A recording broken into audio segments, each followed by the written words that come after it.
Знаете ли, че има един прост начин, по който мъжът може да загуби интерес, дори без да го осъзнавате?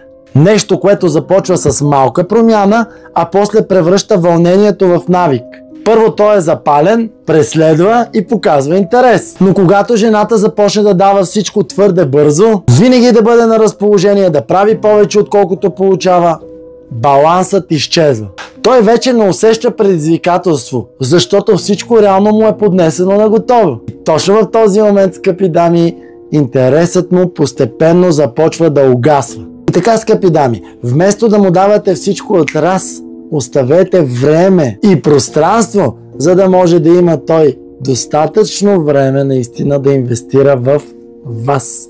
Защото мъжът, който наистина ви харесва, дами, иска да се почувства като завоевател, а не просто като зрител.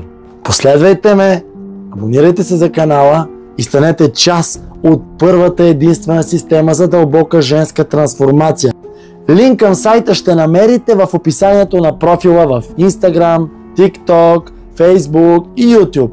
Очаквам ви, дами!